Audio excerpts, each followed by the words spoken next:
जिस प्रकार से यहाँ के पदाधिकारी और अफसर सत्ताधारी दल के कार्यकर्ता की तरह काम कर रहे हैं, जिस प्रकार से शांतिपूर्वक आंदोलन को कुचलने और दमन करने की साजिश सरकार के द्वारा, मुख्यमंत्री जी के द्वारा की जा रही है, हम सारे विषयों को लेकर के कि किस प्रकार से 11 तारीख के प्रदर्शन के पहले 10 तारीख को राज्य सरकार के निर्देश पर, सत्ताधारी दल के निर्देश पर, झारखंड मुक्ति मोर्चा, कांग्रेस और आरजेडी के निर्देश पर सरकारी पदाधिकारी विभिन्न जिलों में किस प्रकार से पार्टी के कार्यकर्ता और झारखंड की जनता इस प्रदर्शन में आना चाहती थी, उसको रोकने का काम किया। उसके लिए किस प्रकार के दस्तावेज सरकार की ओर से पत्रक जारी किया गया। अपराध रोकने के नाम पर गाड़ी वाहनों को बुला करके, पार्टी के मंडल अध्यक्षों को थाना में बुला करके संख्या न ले जाने का हिदायत दी गई, जो आज तक मेरे 40 वर्षों के राजनीतिक इतिहास में पहली घटना थी। पूरा झारखंड इससे मर्माहत हुआ। आंदोलन को कुचलने का काम, आंदोलन में संख्या न आए, इसके लिए लगातार प्रयास किया गया। उसके बावजूद भारतीय जनता पार्टी के कार्यकर्ता, समर्थक और मर्माहत जनता, झारखंड की मर्माहत जनता इस आंदोलन में बड़ी संख्या में शरीक हुए और सर्व समाज सम्मिलित हुआ, सर्वस्पर्शी समाज सम्मिलित हुआ। सभी समाज के लोग उस आंदोलन में थे, जिसके गवाह आप सब लोग थे। इतनी बड़ी संख्या आई थी शांतिपूर्वक।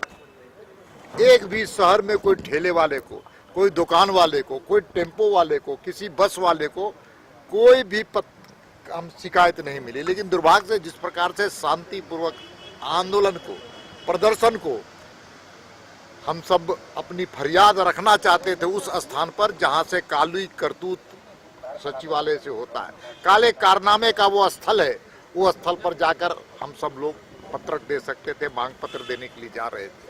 लेकिन दुर्भाग्य से राज्य की सरकार, जो सत्ताधारी दल है, उसके इशारे में जिस प्रकार से लाठी चार्ज किया गया, लाठियों का प्रहार किया गया, टीयर गैस छोड़ा गया। और टीयर गैस हम सबको ही जानते हैं कि 45 डिग्री के एंगल में छोड़ा जाता है।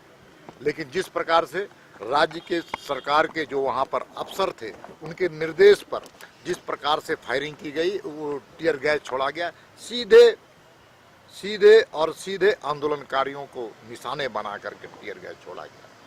हमारे कई कार्यकर्ता घायल हुए, कितने कार्यकर्ताओं के हाथ टूटे, पैर टूटे, घायल।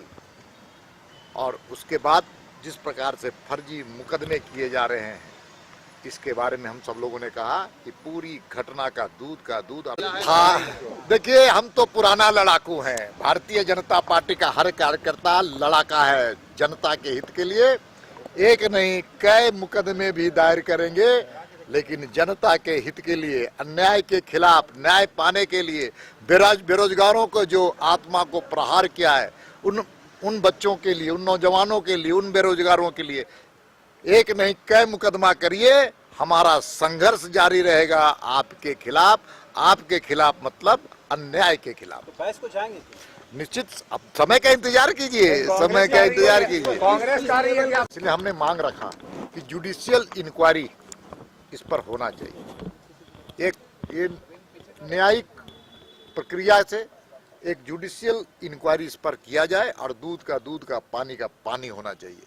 और हम लोगों ने अपनी फरियाद को रखा है। महामहिम ने सारी बातों को सुना है और महामहिम से हमने आग्रह भी किया है कि हस्तक्षेप करें चीजों को। महामहिम ने कहा है कि संवैधानिक गांधी जी ने कहा था, अंतिम वसीयत गांधी जी की थी, और हम सब उस अंतिम वसीयत के रूप में जब पढ़ते हैं तो उसमें पाते हैं गांधी जी ने लिखा था कि देश के आजादी के बाद कांग्रेस नाम का संगठन की जरूरत नहीं है, इसलिए इस कांग्रेस को तो पहले ही विलुप्त हो जाना चाहिए।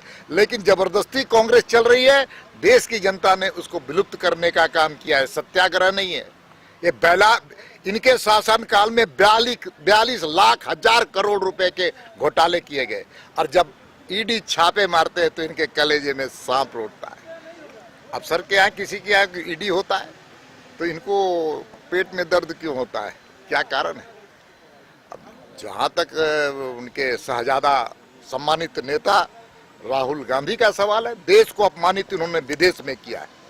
कोई भी भारतीय काम नहीं कर सकता है। पहली बार नहीं, राहुल गांधी 4 बार विदेश यात्रा में भारत माता को, यहाँ के लोकतंत्र को, यहाँ के सदन को, संसद को और यहाँ के न्यायपालिका को अपमानित करने का काम किया है। बहुत बहुत धन्यवाद।